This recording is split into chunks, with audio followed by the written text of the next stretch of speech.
Snow blinded the horizon, and in its white fury lay a 6-year-old girl collapsed in the drifts, her long hair matted with ice, her torn coat slipping from narrow shoulders. In her trembling hands she clutched a stuffed teddy bear, its button eye missing, its fabric soaked through. She had been abandoned on the roadside, left to the storm like a forgotten thing. Her lips moved, though no sound carried, just the faintest whisper to the bear she hugged. "Don't leave me too. Please, not you." Her small body shivered once, twice, then went still. From the curtain of snow, boots pressed into the whiteness, deliberate, steady, heavy. A soldier, broad-shouldered and weary, trudged forward against the blizzard. His camouflage coat was patched and worn, a jagged scar cutting down one cheek, his eyes hollow with memories he could not lay to rest. Beside him, a German shepherd padded low and sure, nose to the ground, ears twitching against the howling wind. The dog stopped first, head snapping up, sensing the faint heartbeat beneath the snow. With a sharp bark, he bounded ahead, paws flinging up ice until he reached the small, crumpled body. He lowered himself, nudging her cheek with his cold nose, whining softly as if begging her to wake. The soldier caught up, his breath ragged. For a heartbeat, he froze, not at the sight of danger, but at the sight of the child. He had seen battlefields littered with broken bodies, but nothing broke him more than the sight of innocence discarded in the snow. He dropped to his knees, scooping the child gently into his arms, her face pressed against his chest, ice clinging to her lashes, and he felt how light she was. Too light, the weight of neglect. Before we begin, let me know where you are watching from. Leave your country name in the comments below. And if you love stories about courage, loyalty, and community, be sure to subscribe so you don't miss the next stories. The soldier pulled off his gloves, tucking them around her tiny fingers, then wrapped his scarf around her fragile body. His hands shook, not from cold but from memory, flashes of another little girl he once carried through rubble, a daughter lost to war. The tremor ran through him until the shepherd pressed close, leaning into his leg, grounding him back to the present. The child stirred faintly, clutching her teddy tighter. Her eyes fluttered open, wide, dark, drowning in fear. She saw the soldier, flinched, then her gaze drifted to the dog. The shepherd tilted his head, gave a quiet wuff, and licked the frost from her cheek. Her lips parted, breath escaping in broken syllables. "Good. Dog." The soldier exhaled, a sound caught between relief and grief. "That's right," he whispered. "He's yours now. We're both yours if you'll have us." The wind screamed louder, rattling a nearby signpost, and the soldier flinched hard, body jerking as though at gunfire. His scars burned, his breath faltered.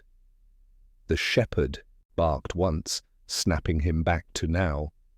The girl noticed, her small brow furrowed, as if she recognized something familiar in his brokenness. He rose to his feet, clutching her close. The snow piled against his boots as he staggered forward, every muscle screaming from old wounds. The shepherd stayed pressed to his side, glancing back into the storm as if watching for enemies. The girl stirred again, her voice so faint he almost missed it. She pressed her face into his chest, words muffled against the scarf he'd wrapped her in. "Please," she whispered, "don't send me back." The soldier stopped dead in the snow, his jaw clenched, his breath catching. He knew what those words meant. He had heard them from refugees, from orphans, from the forgotten children of war, and now from a girl left to freeze by the very people meant to love her. The shepherd barked sharply, ears flicking to the storm. Shadows moved in the blizzard, figures stumbling forward, voices shouting faintly over the wind. The soldier's grip on the girl tightened, his eyes narrowed, scanning the white veil. The enemy wasn't only in his mind anymore, someone was out there, coming closer. The girl's teddy slipped from her hand, dangling by one thread. She buried her face in his coat, whispering one last plea before the storm swallowed her voice. "Daddy's not dead." The soldier's heart slammed in his chest, and the snowstorm raged on, carrying secrets and danger toward them both. The soldier shouldered through the drifted snow, the child pressed to his chest, the dog glued to his knee like a shadow with a heartbeat. The road was a white river with no banks, the town a scatter of dark teeth in the storm. He angled toward the structure with the highest chance of heat and silence, a brick building with a crooked red cross over the door, the old urgent care that the county funded on paper and forgot in practice. He shouldered the door. It resisted like a breath held too long, then gave way. Warmth hit them in a tired wave, space heaters humming, the low antiseptic tang that always made his throat tighten with memories he didn't ask for. The dog darted inside, turned in a tight circle, and posted at the threshold, ribs expanding like a bellows, ears flicked toward the howling wind. A woman stepped around the reception desk in wool socks and a cardigan that had seen many winters. She had a name badge that read Alvarez, R.N., and eyes that could take a pulse from across the room. Her gaze moved from the soldier's face to the little bundle in his arms to the dog at his heel. She didn't ask permission to care. She simply lifted the blanket from a warming cart and wrapped it around the child, as if swaddling a newborn. "What's her name?" she asked. The soldier couldn't say "I don't know" without tasting failure. He swallowed. "We'll ask her," he said softly. His voice went hoarse on the last word. The child stirred in the cocoon of heat and wool, the bear trapped between her and the soldier's chest. A small hand emerged, gripping the bear's torn ear, as if it were the last honest thing in the world. Her eyes opened, less glassy now, more focused. They flicked to the dog, who slid a little closer and lowered his head to the edge of the gurney Ms. Alvarez had pulled from the wall. "Hi, sweetheart," the nurse said. "You're safe."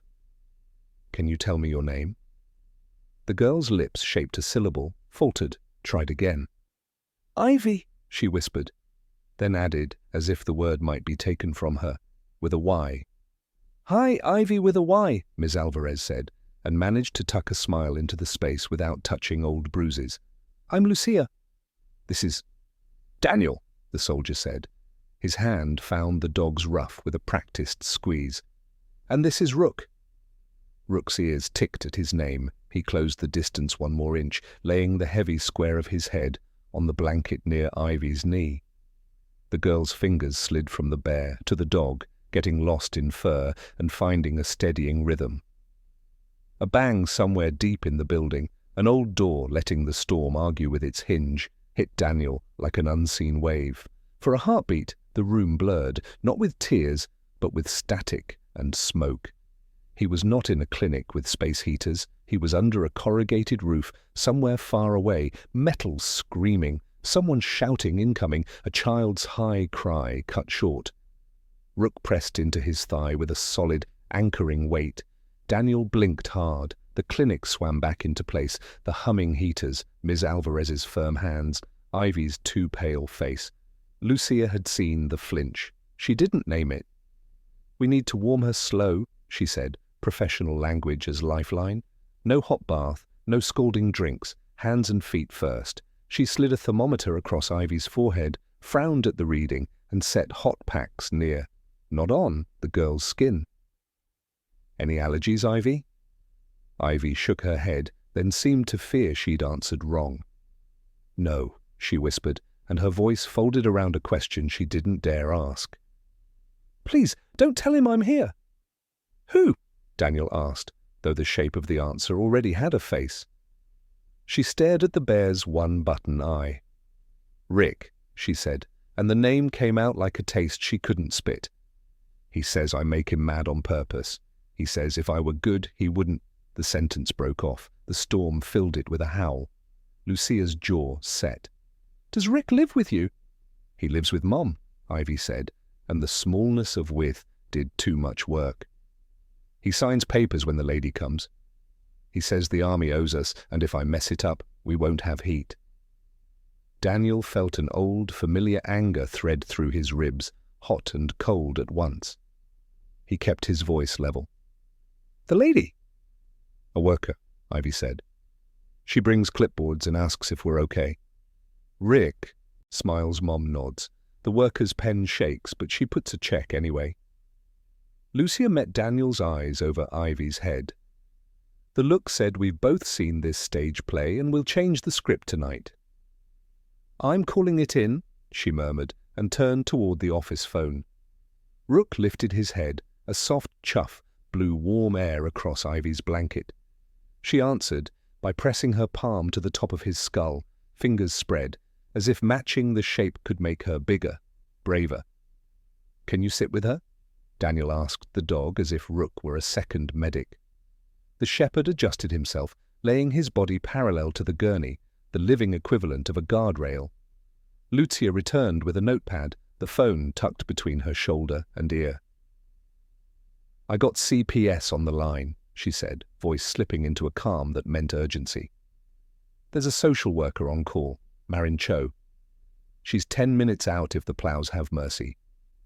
Good, Daniel said. He drew the blanket tighter around Ivy's shoulders, then angled himself to face the glass door.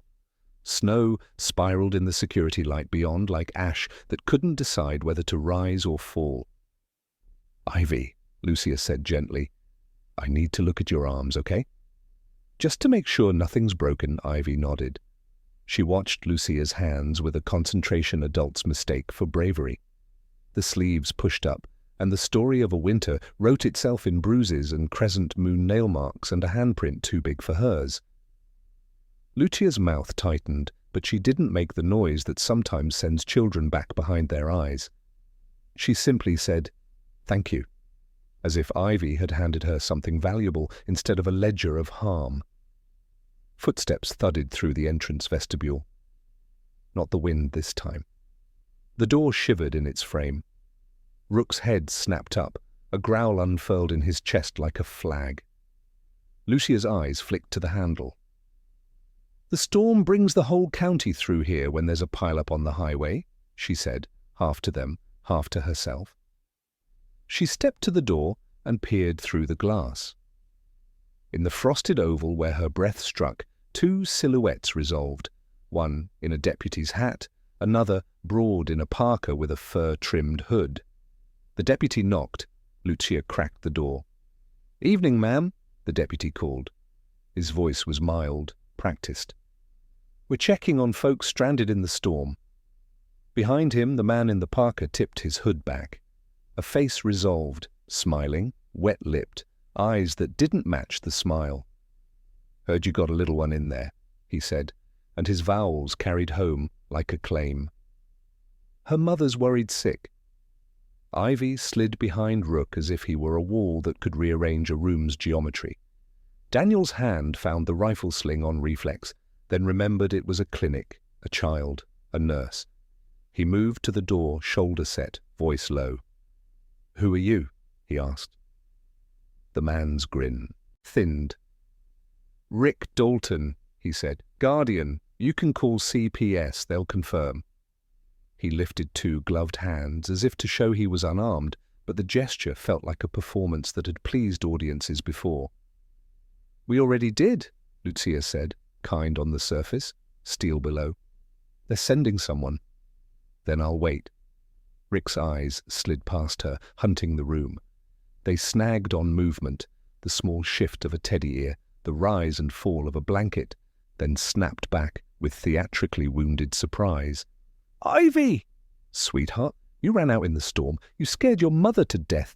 Ivy's breath shrank to a quick, tight flutter. She pressed her face into Rook's fur until it looked like she might disappear there. The dog leaned into her, just enough pressure to say, "I feel how fast your heart is, match mine." Lucia kept the door tight against her hip. "You can wait in your vehicle," she said. "When Ms. Cho arrives, we'll sort it." Rick's smile died. It didn't fall off. It went still, like an animal freezing with a gun on it. "You don't lock me out of my own kid," he murmured. The deputy glanced sideways, not intervening, not endorsing. Complicity was often the gap between two people's courage. Daniel stepped into the space that had opened, the space that could decide the next hour. "You'll wait in your vehicle," he said. the tone of a man accustomed to being obeyed by people who were happy to live through the day. Rick measured him. Something in the soldier's posture, scar, limp, the dog's quiet thunder, persuaded. He dipped his chin, a parody of respect. "Fine. We're all friends here." The deputy cleared his throat. "I'll be nearby," he told Lucia, without promise attached. The door shut. The vestibule filled again with snow and shadows. Lucia locked the bolt. Her hand lingered there a second longer than needed. "CPS will be here soon," she said, but her eyes said soon is a word weather can mock. Minutes dragged. The storm poured at the windows. The heaters hummed like tired bees. Ivy lay very still, except for the hand on Rook's fur. Daniel watched the glass. Rook watched Daniel. Lucia watched Ivy and the clock and the phone with a triage nurse's fear. Too many patients and not enough time. Headlights washed over the interior, once, twice, as if a vehicle was circling the lot. Rook's growl rippled again, deeper now. Daniel moved to the side window, peered through the slit in the blinds. Two sets of lights, one the deputy's cruiser idling by the plough berm, the other an SUV with fogged windows, parked at an angle that saw the clinic door and the alley around back. The back door. Daniel crossed the hall in 3 strides. He checked the crash bar. The chain someone had wrapped there months ago for weather days was missing. "Lucia," he said, already moving. "Did you lock the rear?" Her face drained. "I thought—" She didn't finish. Something nudged the back door from the outside, a gentler sound than a knock, a key learning a lock. Rook was already there, body gone long and lean, teeth bared without sound. Ivy's small voice floated across the room, thistledown and terror. "He has a key," she whispered, into the bear's missing eye. "He said he could come anywhere." A soft click echoed down the corridor. The latch slipped. Daniel's hand closed around the bar as the door eased inward an inch, then 2. Cold spilled in. A gloved hand reached through for the chain that wasn't there. On the front desk, the phone lit with an incoming call. "Marin Cho," Lucia grabbed it. "Ms. Cho, thank God!" The back door jerked hard. A body hit it, committing. Rook surged, a thunderclap finally given sound. Daniel braced, every old injury flaring and dismissed. He looked down the corridor once at the girl, a small face above a blanket, the bear's torn ear, a hand tangled in a dog's fur, and made the kind of decision that feels like leaping and lands like standing. "Stay with her," he told Lucia, though she already was. To Ivy he said, "I promised." The door flew wide, and the storm came in with a man who believed he owned what he had broken. The back door slammed against the wall, snow curling in like smoke, and Rick Dalton's bulk filled the frame. His parka hood was down now, his face bare to the cold, cheeks flushed with drink and rage. He looked bigger in the dim hallway than he had outside, the storm framing him like a throne of white fire. Rook's snarl tore through the clinic, teeth bared, body coiled to spring. Rick froze only a second, then sneered. "Call him off!" He knows who owns her. Daniel's body moved without thought, stepping into the space between Ivy and the man. His limp slowed him, but the squared set of his shoulders and the grip of his scarred hand on the doorframe rooted him there like a wall. "She's not yours," Daniel said. His voice was low, quiet enough that the heaters almost swallowed it, but the kind of quiet that made grown men listen. Rick's smile soured into a snarl. "You think some washed-up grunt and a mutt get to decide? Papers say otherwise. Benefits say otherwise. That kid is money in my pocket. You hand her over, and we forget you interfered." Lucia's hand trembled on the phone receiver. "Miss Cho is on her way," she said, raising her voice for Rick to hear. "CPS is en route." Rick's gaze snapped to her. "Lady, you've seen the visits? You know how this works. She's mine until they drag me off in cuffs, and that ain't happening in this storm." Daniel's mind fractured, half in the moment, half in memory. Another man, another war, another child pulled by force while Daniel's hands shook too hard to hold his rifle. The screaming had chased him across continents, but Rook grounded him again, pressing against his shin, ready to launch. "Step back," Daniel ordered. Rick laughed, loud and brittle. "You're not military anymore, you're nobody." Then he lunged. Rook exploded forward, a streak of fur and fury. His jaws clamped onto Rick's sleeve, teeth sinking deep. Rick roared, stumbling back into the snow, dragging the dog with him. The shepherd didn't let go, twisting, anchoring him in the drift. Daniel surged forward, every limp and scar forgotten in the rush. He grabbed Rick's arm, wrenching it behind his back, pressing him into the icy ground. "I said she's not yours," Daniel's voice thundered, shaking with more than cold, with years of swallowed rage. Rick fought, spitting curses, snow spraying as he bucked beneath their weight. He was strong, but drink made him sloppy, and Daniel's training, though dulled by time, was forged in fire. He pinned Rick harder, Rook holding fast like a vice. Inside, Ivy whimpered against Lucia's side. "He'll take me," she whispered, so small the storm nearly stole it. "He always takes me back." Lucia hugged her tighter. "Not tonight, honey." Not with them here. The deputy's headlights swung across the window, finally moving, finally noticing. The clinic's front door burst open, the man in uniform rushing in, hand on his sidearm. "What's going on?" He stopped when he saw Rick, pinned, the soldier above him, the shepherd locked onto his arm. Rick seized his chance, shouting with false outrage, "Assault! This lunatic sicked his dog on me. I'm her legal guardian." The deputy hesitated, eyes flicking between Daniel and Rick, between truth and convenience. Lucia's voice cut like a scalpel. "Check the girl," she snapped. She tugged Ivy's sleeve up to the bruises. "Do your job." The deputy's face paled. He looked at Ivy, at the marks like brands across her arms. The truth left no space for hesitation. His hand dropped from the weapon.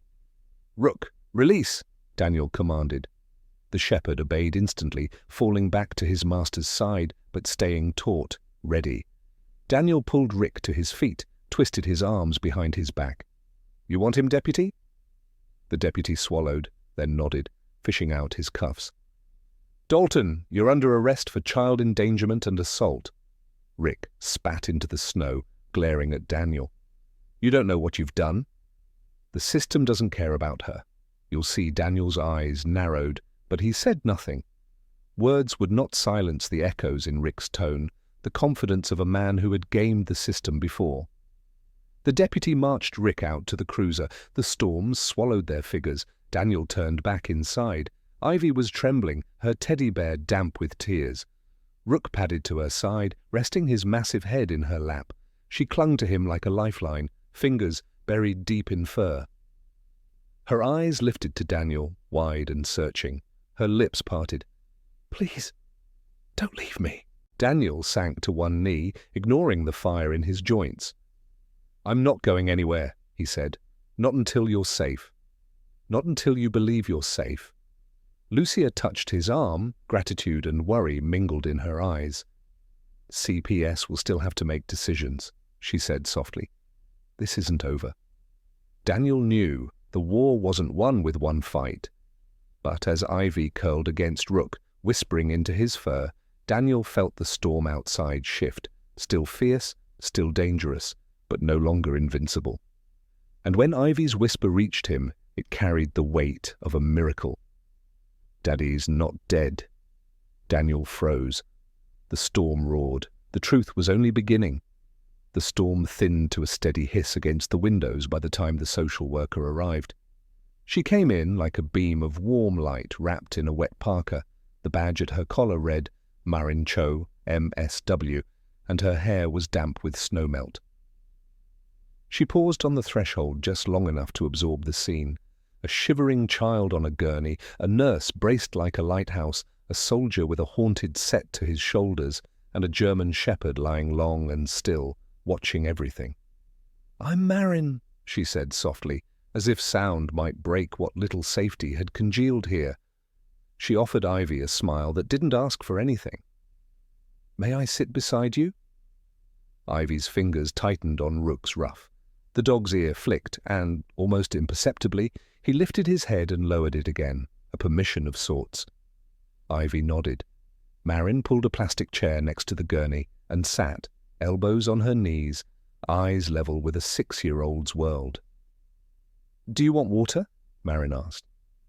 Ivy shook her head. Her voice was a breath. "He came here?" "I know," Marin said. "He can't come back inside tonight.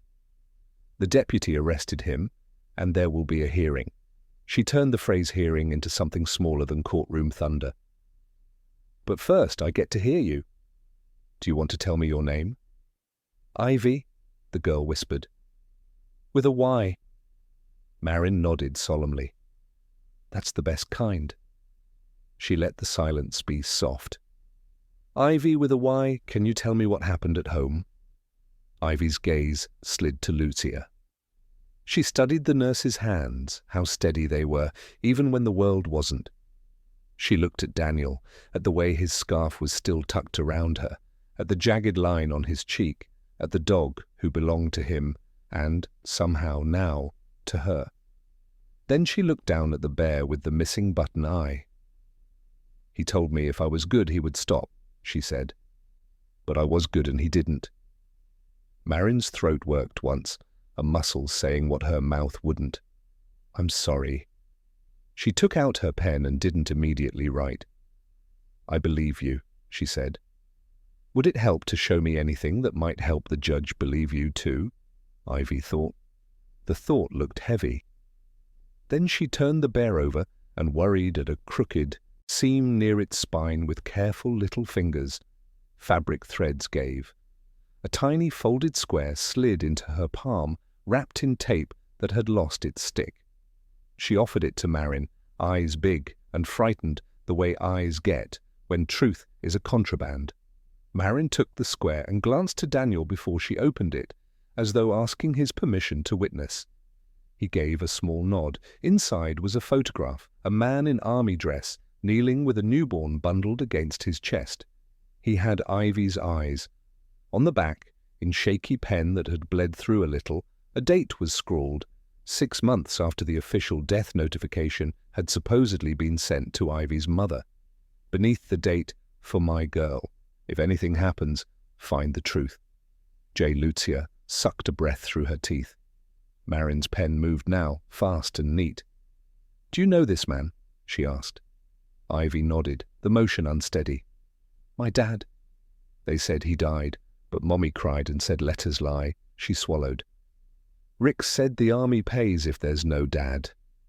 Daniel stared at the photo as if it were a flare in a night that had been too long. A strange, careful hope lit behind his ribs and scared him with its brightness. Marin slipped the photo into a clear evidence sleeve. "Ivy, you're very brave." She turned to Lucia. "I'm filing for an emergency protective order now. The roads are a mess, so we'll hold here until morning. I'll also ask for a judge to authorize a temporary placement." "Placement where?" Lucia asked, protective dread making the question sharper than intended. Marin lifted her phone.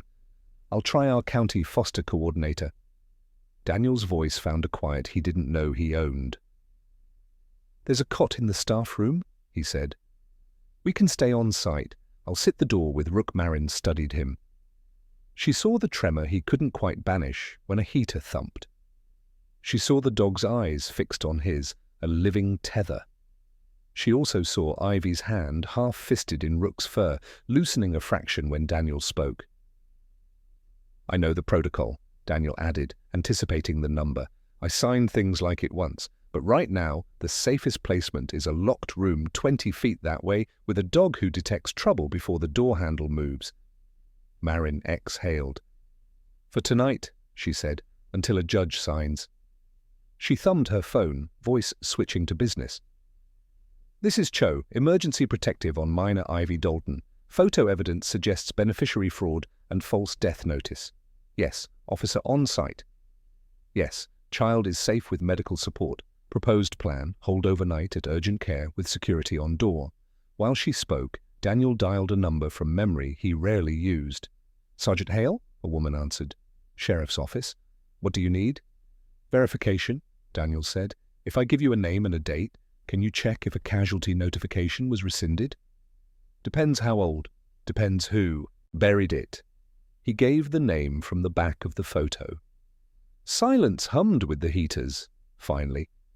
Well, I'll be damned. That file has a flag. Informal inquiry, never closed. You stirred something, Hale. Something's already stirred, he said, and ended the call with a thanks that sounded like a prayer, too tired to kneel. The deputy poked his head in, hat askew, snow stippling his shoulders. Transport took Dalton to county, he reported, but the roads are bad. Bail's a thing. He winced at his own words. I'll swing the lot. Stay by the back, Lucia said sharply. They had a key. The deputy flushed and nodded. They rearranged the clinic into a little fortress, gurney angled away from windows, staff room prepped with blankets, a tray of crackers and juice at kid height. Rook inspected it all with serious sniffs, finally laying himself across the threshold of the hallway like a fallen tree that just happened to breathe. A tap sounded on the glass of the front door. Not a bang, not impatient, measured. Marin looked up. A man stood in the vestibule, coat dusted with snow, his cheeks ruddy from cold and something more. He lifted a hand in a gesture that had officiated weddings and funerals. Pastor Glenn, his name on the marquee down the street. He cupped his hands to the glass. Heard there was trouble? He mouthed. Lucia hesitated, then cracked the door. Evening, Pastor Glenn murmured. Saw the cruiser, thought to offer prayer. His eyes slid past them, searching the room with a familiarity that made Daniel's hackles rise. Marin's smile was polite, but tired. Thank you, she said. We're handling it. Pastor Glenn's gaze found Ivy. He softened 2 degrees, the way men do when they're photographed handing out blankets at drives. Little one, he said through the crack, the Lord sees you. Rook stood without a sound. The hair along his spine lifted. Another time, Pastor, Lucia said gently, moving to close the door. He lingered half a beat too long, peering toward the side corridor. Of course, he said. Of course. He stepped back, letting the door seal. Through the fogged glass, his silhouette paused, looked left toward the alley, then disappeared into the storm. Daniel watched the door a long moment. Rook's growl didn't fully fade. Marin returned with the emergency order uploaded, the digital signature blinking like a lighthouse on her screen. We're legal until 10 a.m. hearing, she said. After that, we argue for temporary custody out of Rick's hands. She looked to Ivy. Is there anyone you trust we should call? Grandparent? Neighbor? Ivy's brow puckered. Mr. Merton, she said. He fixes our fence. He told Rick to be gentle once. Rick laughed. Address? Marin asked. Ivy recited a number and a street like a child offering a magic spell. Marin wrote it down. Daniel filed it in that mental map, where coordinates live with regret. The clinic settled into a new rhythm. Rook patrolled the hall, nails ticking softly, circling back to lay a heavy head on Ivy's blanket. Daniel poured coffee he didn't need, hands steady for the first time in hours. Lucia finished charting with a nurse's defiance. These notes will matter. Tell me about your dad, Marin prompted Ivy softly, inviting a different kind of oxygen into the room. He sang, Ivy said, and the memory loosened her mouth into something almost a smile. Quiet, like when you don't want to wake the baby. He called me Little Star. She hesitated. He smelled like metal and soap. Daniel's chest hurt in a new way. He sounds good, he managed. He is. Ivy's chin lifted with a stubbornness that made her look older. He's not dead. Marin didn't correct the grammar. We'll look for him, she said. We'll look properly. The lights flickered. Once, twice. The storm had moved off, but the grid was tired. Lucia glanced at the generator panel. She's old, she said. She doesn't love surprises. The lights died.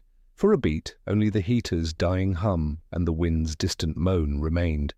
Then emergency strips along the baseboards lit, thin red like arteries. Rook's head snapped toward the back corridor. He rose, every line of him pointed at the staff door. Daniel's coffee cup hit the counter with a muted clink. He stepped into the hall, senses reaching far past sight. A soft scrape, rubber on tile. Not Lucia, not Marin. The deputy's silhouette was visible through the front glass, checking the lot with a flashlight in lazy, useless arcs. "Stay with her," Daniel murmured. Marin stepped closer to Ivy immediately. Lucia moved to the light panel, cursing the generator under her breath. The staff door handle turned, a patient, gentle rotation as if by someone who believed in their own right to enter. Rook launched a silent arrow, body hitting the door the instant it cracked, slamming it back into the frame with a thud that shook dust from the vents. "Police!" Daniel barked toward the wood, the volume a weapon of its own. The handle released, footsteps retreated, 2 sets, light and quick, calculating. A voice drifted from the other side, calm, familiar. "Easy, friend," Pastor Glenn murmured through the seam, the softness of a man who's practiced at coaxing. "No need to frighten the little one. Let's talk." Daniel set his shoulder to the door, jaw iron. "Conversation's over," he said. "You try that handle again, and you'll meet more than a locked room." Silence stretched, then broke on a new sound.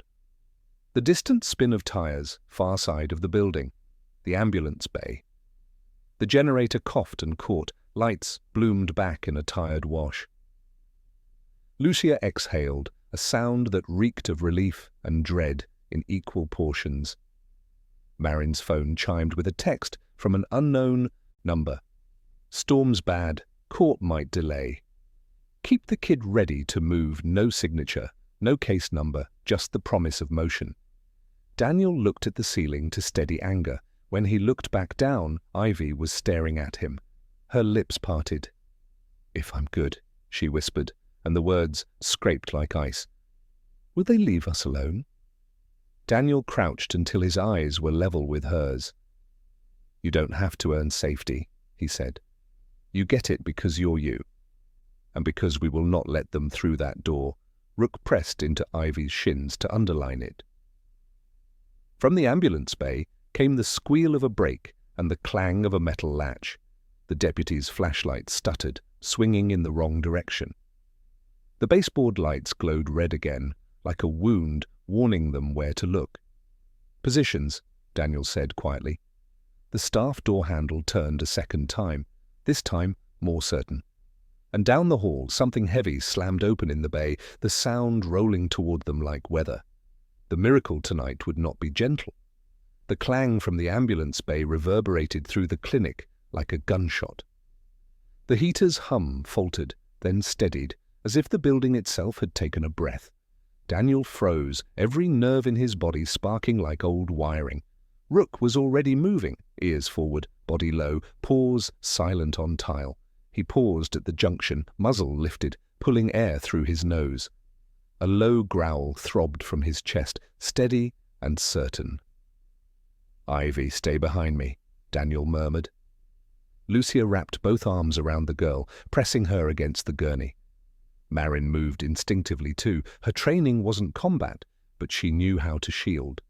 She positioned her body at an angle, one hand already dialing the deputy's number, the other hovering near Ivy's blanket. The slam echoed again, followed by the scrape of boots on metal. Someone was climbing down from the back of an ambulance. Daniel edged toward the bay doors. His limp slowed him, but each step landed with intent. He had fought in places where walls fell and fire rained. This was smaller, quieter, but it carried the same taste of ambush. "Deputy!" Daniel barked, voice cutting the storm. "Check the bay!" No answer, only the hiss of wind. Daniel's hand tightened on the handle of a mop the clinic kept in the corridor, makeshift weapon, but his body remembered the balance of rifles and batons. He glanced at Rook. The shepherd met his gaze, eyes burning with readiness, then flicked his head toward the door. Together they pushed into the bay. The ambulance sat crooked, rear doors yawning open. Snow eddied inside, frosting the gurney rails. A shape crouched in the shadows, broad shoulders, hood pulled low. The smell of smoke clung to him. "Evening, soldier," the man said. His voice was calm, too calm. He stepped forward, and the light caught his face. Pastor Glenn. His smile was patient, but his eyes gleamed with something colder than faith. "What are you doing here?" Daniel's voice was iron. Glenn spread his hands as if in prayer. "Making sure the child is cared for. You've done your part, veteran, but some things are larger than you, larger than this county.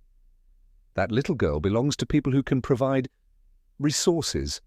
Rook barked, sharp and sudden, the sound ricocheting against the steel walls. "She's not property," Daniel snapped. Glenn's smile didn't falter. "Tell yourself that if it helps you sleep. But ask yourself this.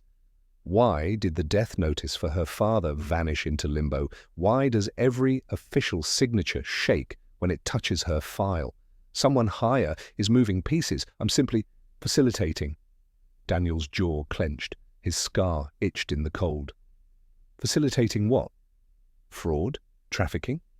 Glenn's tone hardened. "Survival. You know as well as anyone, wars leave debts. Some children pay them." Rook growled louder, stepping between Daniel and Glenn. Behind them, Ivy's cry cut through the corridor. "Don't let him take me!" Daniel's body moved on instinct. He swung the mop handle like a staff, catching Glenn's wrist as the man reached into his coat. A metallic clatter hit the floor. Handcuffs, heavy-duty, military issue. Rook lunged, snapping at Glenn's calf, forcing him back. Glenn grunted, staggering into the ambulance's frame. His mask of calm cracked for an instant, revealing teeth clenched in fury. "Ivy!" Daniel shouted. "Stay with Marin! Don't move!" Glenn shoved the shepherd away with his boot and slipped deeper into the ambulance. He yanked the rear doors closed, sealing himself inside. The latch clanged. Daniel pounded the panel, but the lock held. Through the small window, Glenn's silhouette blurred as he moved toward the driver's seat. "Rook!" Daniel pointed. The shepherd leapt onto the side step, paws scrabbling at the glass, teeth snapping inches from Glenn's sleeve. Headlights flared. The engine coughed, then roared to life.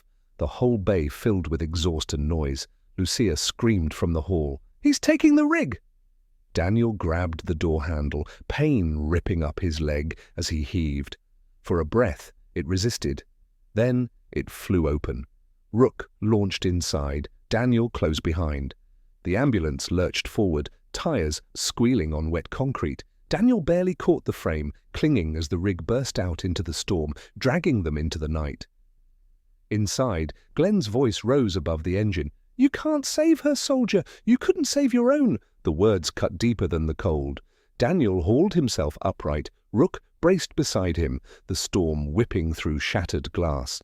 His eyes locked on Glenn in the driver's seat, and in that instant, the battlefield and the blizzard became the same thing. He would not fail this time. The ambulance fishtailed into the storm, red strobes painting the snow in frantic pulses. The rear doors slammed Daniel and Rook with waves of cold air and the stench of exhaust. Metal rattled, cabinets banged, loose gauze and IV tubing whipped like pale snakes in the dark. Daniel clawed upright, boots sliding on wet diamond plate. His bad leg screamed, but the voice in his head was louder. "You will not lose her."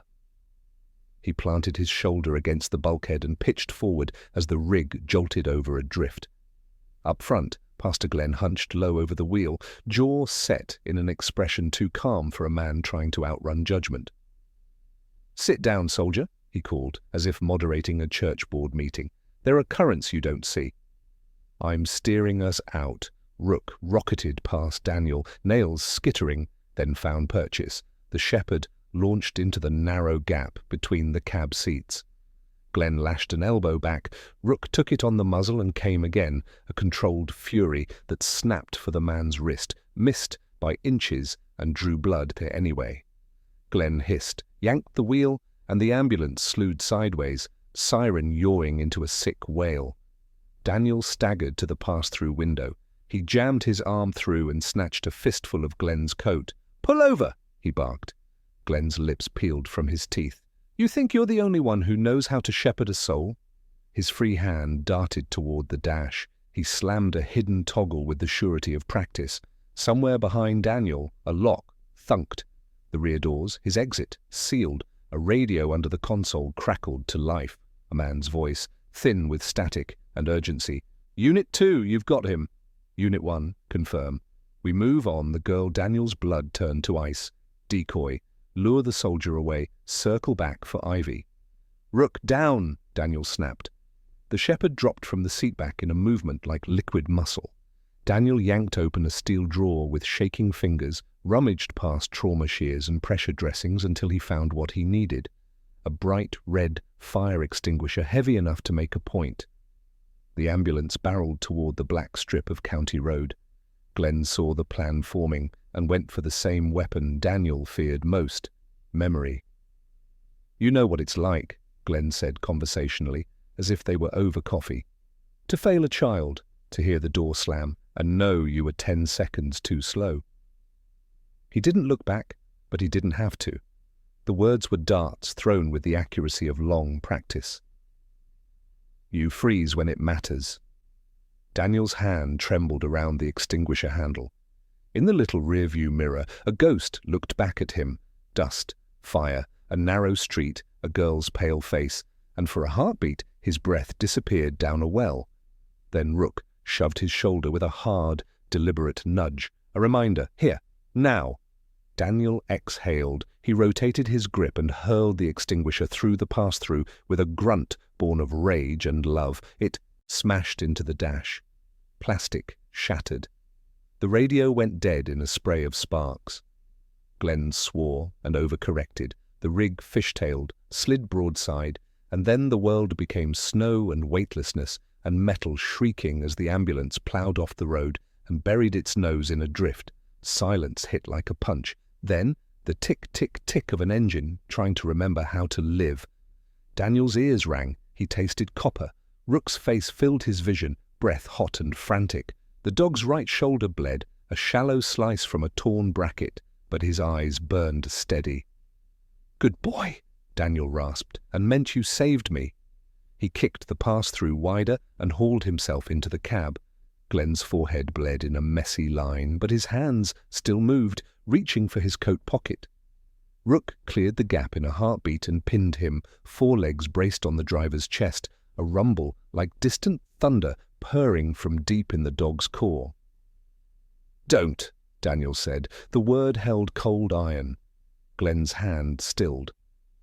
Through the frosted windshield, Daniel saw the smear of town lights far off, and, nearer, a second set of headlights carving through snow the wrong way, cutting across a field toward the urgent care's backlot. "Get out," Daniel ordered. "Slow." He frisked Glenn, came up with the handcuffs he'd seen, a folding blade, a ring of keys too large for any single man to own. He pocketed the keys, tossed the blade into the drift, and snapped the cuffs on with practiced economy. Glenn's smile returned, blood-pinked. "You're good at catching symptoms," he said, teeth showing. "Less good at curing disease." Daniel tightened the cuffs until Glenn hissed. "Stay," he said to a man of God like he would, to a dog who'd betrayed trust. He jerked his chin to Rook. "Guard." The shepherd didn't shift a muscle except to place one enormous paw where a sternum meets the sister bone of regret.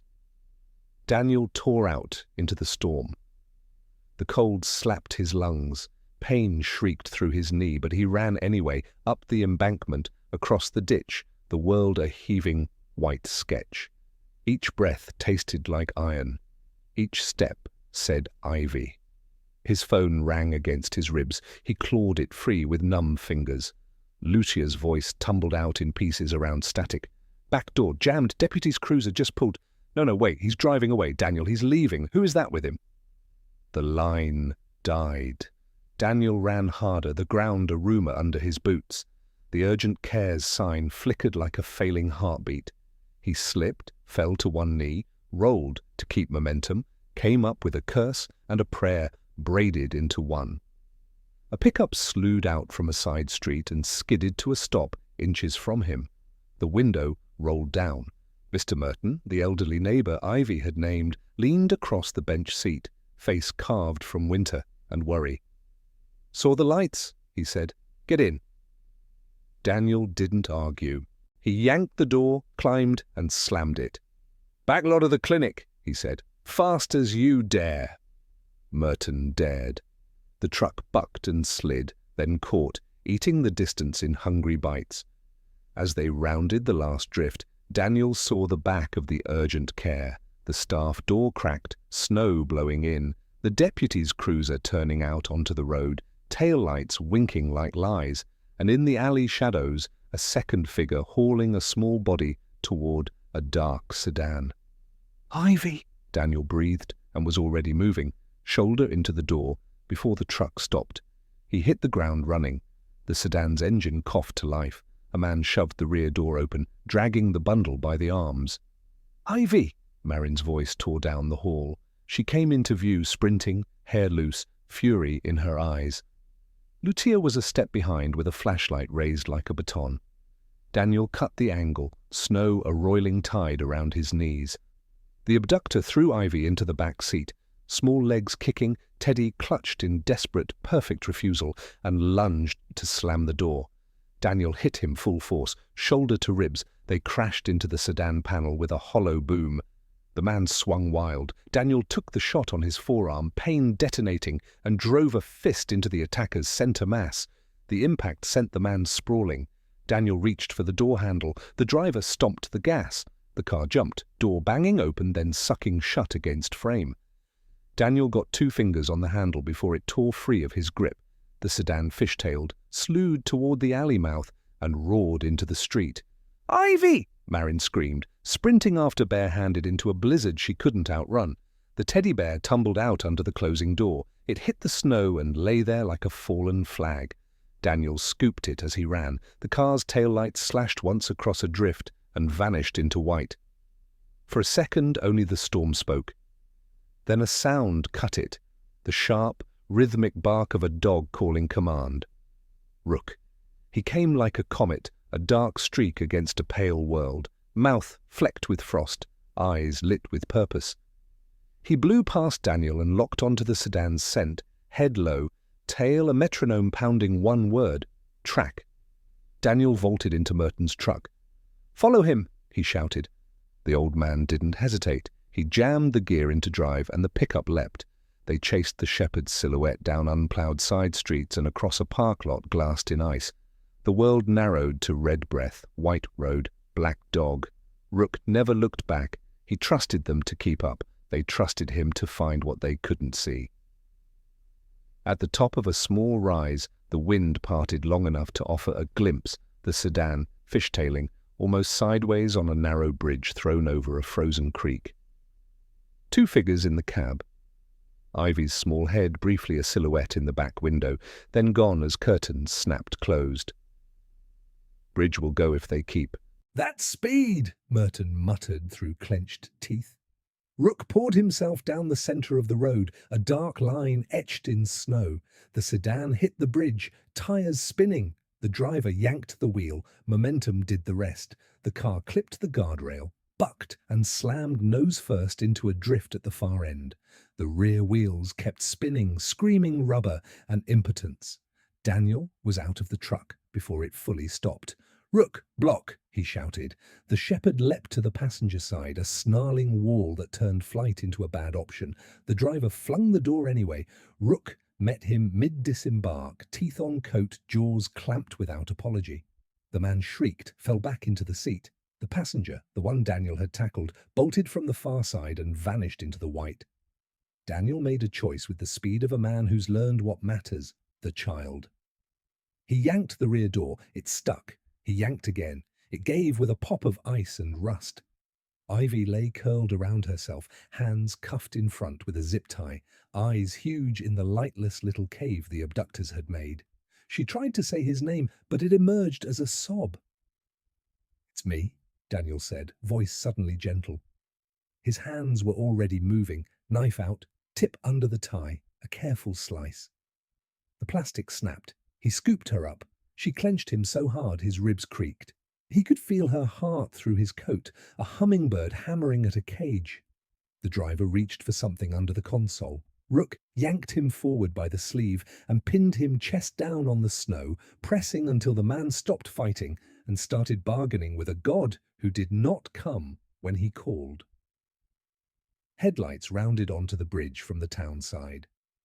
Not the deputy's cruiser.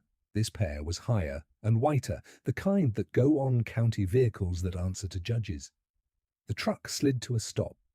Marin piled out of Merton's pickup behind Daniel, tears freezing on her cheeks as she counted fingers and toes with eyes and hands. "You found her," she breathed, and then, quieter, "You found her." Ivy had one hand fisted in Daniel's collar and the other searching blindly. He realized what she reached for and pressed the teddy into her palm. She pulled it to her chest, like oxygen. Sirens began to grow behind the county truck, late but real. Lucia's battered Honda fishtailed in behind them. She jumped out with a blanket and a doctor's orders thinly disguised as hugs. Mr. Merton stood sentry with his jaw set and a tire iron he hadn't had to use. Daniel set Ivy in Marin's arms just long enough to cuff the driver with Glenn's stolen bracelets. He reached for Rook's scruff. "Release," he said softly. The dog obeyed, panting clouds, then leaned hard against Daniel's thigh, a tremor he couldn't hide rippling through his injured shoulder. Blood darkened his fur in a sticky crescent. Daniel's stomach dropped. He sank to one knee in the snow. Beside the shepherd, hands gentle and swift. "You stubborn, perfect thing," he murmured. "You held." Rook's eyes stayed bright. He licked Daniel's wrist once, a benediction and a demand. "Don't stop now." Blue lights crowned the bridge. Real deputies this time. An EMS crew tumbled out with blankets and warming packs. In the chaos, the deputy from earlier appeared at the fringe, hat low, face blank. He glanced once at the cuffed driver, then at Daniel, and turned away toward his cruiser with the discretion of a man who doesn't want his name in a report. Marin saw him and stiffened. She leaned to Daniel, voice a blade, honed to silk. "The case is bigger," she said. "He's not the only one." Daniel nodded once. "We cut the roots, not just the weeds." A crack ricocheted through the bridge, ice shifting beneath all that weight. Someone shouted to move the vehicles off. The deputies scrambled, engines revved, tires spun. The sedan groaned like a dying thing. "We go," Daniel said, scooping Ivy again with one arm, the other hand steadying Rook to his feet. The shepherd limped, but moved, stubborn pride making up the inches pain tried to steal. They made it off the bridge as the sedan's nose slid deeper into the drift, a slow, ugly surrender. The EMS crew ushered Ivy and Rook into the back of a warmed unit.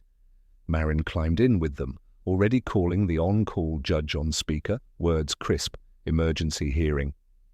Attempted abduction.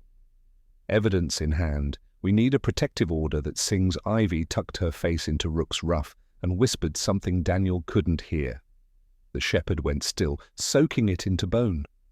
Daniel stood in the road, steam rising from his coat, looking back at the bridge, then toward the urgent care, then down at the keys he'd lifted off Glenn. Dozens of them, a clinking choir of doors once opened without permission. Snow drifted over his boots. The sirens faded to a static hush. He felt the old tremor start in his fingers again, the one that came after the firefights, when there was finally time to shake. He looked up. In the square of the ambulance window, Ivy's gaze found his. Her mouth formed the words slow, so he could read them if he couldn't hear them. "Don't leave me." He lifted a hand, palm out. "Never." Behind him, Mr. Merton stepped close, voice low. "Son," he said gently, "you got more war in you than one man should carry alone. Take the help when it comes." Daniel nodded. He climbed into the ambulance. Rook's head dropped into his lap like a promise. Ivy slid until her hip pressed his. The teddy caught between them, a small, warm knot. The doors closed. The world narrowed to the hum of heat and the fragile music of a child's breathing evening out. Then Marin's phone buzzed with a text that iced the air again. Hearing delayed. Courthouse power outage. Temporary orders expire at 10 a.m. Secure location recommended. Move now, no signature. Lucia's voice crackled over the radio from the other unit. Generator just died at the clinic. Back doors ajar. Files missing. Daniel felt the pieces click into an uglier shape. He looked at Rook, at Ivy, at Marin. We don't go back, he said. We go forward. Where? Marin asked. Daniel turned the ring of stolen keys in his palm. A small brass tag winked up with a number and a word stamped in it. Northgate Storage, Unit 7B. He smiled without humor. Where they hide things, he said, and where we end it. Outside, the storm finally began to break. Inside, Ivy tucked her hand into his. The heel of Rook's paw pressed over both like a seal. Some miracles arrive as quiet endurance and the right decision made at speed. This one, Daniel knew, would be paid for in full. And as the ambulance pulled away from the bridge, the deputy who had looked away slipped into his cruiser and drove toward the courthouse without lights, a shadow headed for a darkness that thought it would never be seen. The ambulance rumbled north, tires carving ruts into snow that no plow had touched. Inside, warmth pressed against the windows while cold pressed back from the world outside. Daniel sat with Ivy tucked beneath his arm, her head on his chest, Rook stretched across both their laps. The shepherd's breath puffed steady, though a faint hitch in his ribs betrayed the pain of his wounded shoulder. Marin sat across from them, phone cradled in both hands like a relic. The signal bars flickered. She stared at the last message on the screen. Northgate Storage. Unit 7B. That's not coincidence, she murmured. Daniel turned the ring of keys in his hand, the brass tag catching dim light. No, he said. It's where Glenn and his friends keep what they don't want the world to see. Records, maybe? Or people? Lucia's voice crackled through the EMS radio from the trailing unit. I've got the sheriff's backup frequency patched. County Dispatch says Northgate's been flagged before. Complaints about trucks at night. Nothing ever stuck. Too many signatures went missing. Marin's face hardened. We go there. Tonight. Before the order expires, Ivy stirred at the words. She lifted her teddy, pressing its ragged face into Daniel's jacket. That's where Rick said he'd put me, she whispered, if I was too loud. Daniel's arm tightened around her until her shivers stilled. His own heartbeat thumped fast, but not with fear, with a battle rhythm returning after too long silent. The ambulance's headlights swung across a low fence and a row of corrugated metal doors. The sign above the lot was half buried in snow. Northgate Storage. Secure, affordable, 24-hour access. The words looked like a lie even in the half-light. Daniel motioned for the driver to kill the siren. The lot lay quiet, but tire tracks marred the fresh fall. A black sedan was parked sideways near the far end, its doors hung open, snow filling the seats. Abandoned in haste, he pocketed the key ring and stepped out first, snow biting his ankles. Rook followed close, muscles taut despite the wound. Marin took Ivy in her arms, whispering steady encouragements, while Lucia hefted a flashlight that looked far too small for the shadows waiting here. Stay behind me, Daniel said, voice clipped. He led them down the row, doors looming left and right. He counted numbers aloud, 5B, 6B, and stopped at 7B. The padlock gleamed new against old rust. Rook growled low, hackles stiff. Daniel fit the brass key. It turned too easily. The door rattled up. Inside, the unit was no storage space. Shelves lined the walls, stacked with boxes stamped U.S. Army, personal effects. Each box bore a soldier's name. Some Daniel recognized from casualty lists long memorized. Too many. Marin gasped. Death benefits, she whispered. They're holding on to the files. Choosing which deaths to confirm and which to lose. That's how Rick had leverage. Ivy's eyes widened. She clutched her teddy tighter. Daddy's box? Daniel's hand shook as he scanned the labels. Then he saw it. Dalton, James. His throat closed. He pulled the box down, set it on the floor, and opened it with fingers he could barely command. Inside lay folded fatigues, a pair of worn boots, and a leather-bound journal. On top, a photograph of James Dalton with a baby swaddled in his arms. Ivy, tiny and new. The back carried the same scrawl as the hidden photo, little star always shining. "Dad?" Ivy touched the picture like it might disappear. "I told you," she whispered. "He's not dead." Daniel's eyes blurred. "Not dead? Or someone wanted you to believe he was?" Before he could say more, headlights washed across the unit. A second vehicle had pulled in at the far end of the row. Doors slammed. Men's voices rose, sharp, purposeful, not drifting with drink, but marching with command. Rook stiffened, then pressed against Daniel's thigh like he had in battlefields past. Warning, ready. Lucia's flashlight flickered across the shelves. "They'll torch this place if they know we've seen it." Daniel closed the journal, shoved it under his coat. "Then we don't let them." The first figure rounded the corner. Rick Dalton, face bruised from the fight, cuffs gone, eyes burning with rage. Behind him came Pastor Glenn, his smile cracked but not gone. Two others followed, silhouettes thick with coats that bulged where weapons might rest. "You should have stayed out of it," Rick snarled. "She was mine. The benefits were mine. Now you've wrecked everything." Glenn lifted his hands in mock sorrow. "We could have kept this quiet, soldier. But you dragged it into the open."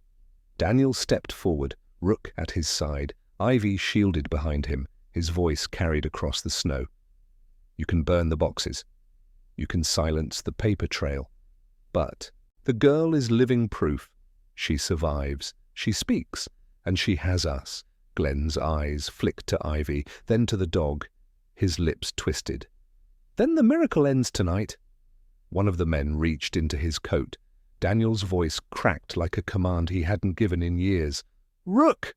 The shepherd exploded forward, a streak of fur and fury, knocking the man flat in the snow. Daniel surged at Rick, their bodies colliding, fists and fury trading in the white silence. Lucia grabbed Marin, dragging Ivy deeper into the unit, shielding her behind the shelves. The girl buried her face in the teddy, whispering to it over and over, "Please, please, please." The storm outside howled again, rattling the doors, drowning the shouts of men. In the chaos, Marin's phone buzzed. A call from the courthouse, the judge's clerk, voice thin with static. "Protective order signed." "Full custody hearing tomorrow." "Hold the child safe until then." Marin's eyes filled. She shouted over the fight, "We have the order!" But Daniel couldn't hear. Rick had him by the collar, driving his face into the snow, snarling, "Paper won't stop me." "Nothing will." And then a small voice pierced the night, stronger than the storm, stronger than the men. "Daddy's not dead. He's coming back." Rick froze. Glenn faltered. The words hit like a curse. Daniel surged up, slamming Rick backward into the metal door. Rook released his target, snapping at the air until the man fled limping into the dark. Glenn backed away, eyes calculating, but for the first time, uncertain. The fight wasn't done, but the tide had turned. Snow carried the night toward dawn, pale light stretching long shadows over the shattered quiet of Northgate storage. The fight's echoes still clung to the air, boots skidding, fists striking, growls ripping the silence, but the storm itself had eased, as if the world had tired of fury. Rick Dalton was on his knees, wrists bound by the same cuffs he once used to frighten Ivy. His face was swollen, blood drying in a crooked smear along his jaw. Pastor Glenn stood 10 paces away, flanked by deputies who had finally arrived when the calls could no longer be ignored. His smile was gone now, replaced by something harder, resignation or calculation, already plotting appeals, loopholes, silence. Lucia stood close to Ivy, her arm wrapped around the girl's thin shoulders. Marin's voice carried steady into her phone, dictating every detail to the courthouse clerk, every word precise as evidence. Unauthorized guardianship, benefit fraud, attempted abduction, presence of falsified army records, Protective order granted, effective immediately. Daniel leaned against the cold, steel wall of the unit, Rook sitting pressed against his thigh. His chest rose and fell like a man at the end of a march, body aching but mind still wound tight. His hand rested absently on the shepherd's head, grounding himself in the familiar rhythm of breath and fur. Ivy broke away from Lucia and crossed the floor, her teddy clutched tight, her steps slow but sure. She stopped in front of Rick. For a long moment she said nothing, just looked at him, the man who had called her worthless, who had locked doors behind her and thrown keys away. Finally, her voice emerged, small but clear. "You said I wasn't good enough." She lifted her chin. "But I was never the broken one." Rick turned his face away, unable to meet the gaze of the child he could no longer control. Pastor Glenn tried a different tactic. "Child," he said smoothly, his preacher's cadence returning like a mask, "anger will poison you. Come with me, let me—" "Enough." Daniel's voice cut across the space like a blade. He pushed off the wall, stepped forward, and planted himself between Glenn and the girl. "You've had your last word. The law will take the rest." Deputies moved in, leading both men toward waiting cruisers. Glenn didn't resist, only turned once at the door, eyes flicking to Daniel with something like a promise. "You can't carry them all," he murmured. "You'll break." Daniel's jaw tightened, but he didn't answer. He watched until the cruiser's lights disappeared into the thinning storm. Silence settled, broken only by Ivy's soft breath. She clutched the photo of her father, the one pulled from the box, close to her chest. "He's not dead," she whispered again. Daniel knelt, his knees screaming against the frozen floor. "We'll find the truth," he said. "This picture, it's proof." "And proof doesn't die easy." Marin tucked her phone away, her eyes softer now. "The order's clear. Ivy's placement is with you, Daniel. Temporary, until the custody hearing. But given what we've found—" She exhaled, shaking her head. "No judge will send her back." "Not now." The words landed like a miracle, too heavy to lift all at once. Daniel looked at Ivy, at the way she leaned against Rook, at the way the dog closed his eyes, as if he'd known all along. He said it slowly, as if testing each word. "You're coming home with us."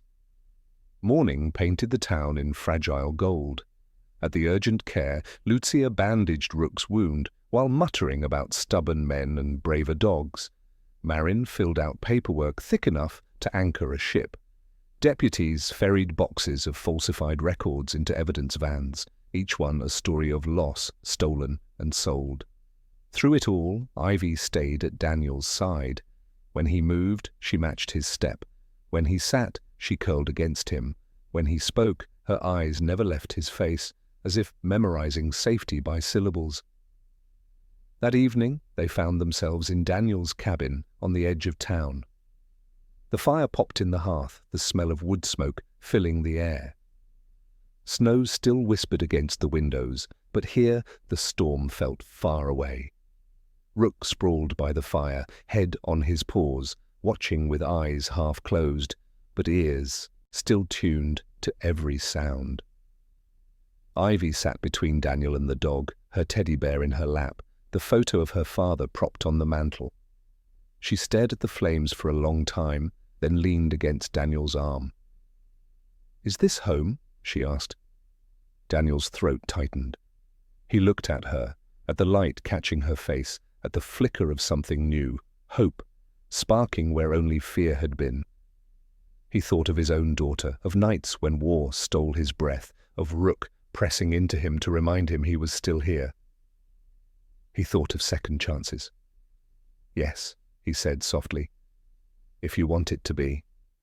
She nodded. "Then I'm not lost anymore." The words hung in the air, heavier than any storm. Daniel closed his eyes for a moment, let the truth settle into bone. Healing wasn't forgetting the war, the scars, the nights filled with screams. It was this: a child leaning on him, a dog guarding their quiet, a fire holding back the dark. Rook shifted, pressing his paw onto Ivy's small hand, sealing a vow older than words. Daniel placed his hand over both, completing the circle. Together they sat in the warmth, three souls stitched by survival and stitched stronger by love. Outside, the snow finally stopped falling.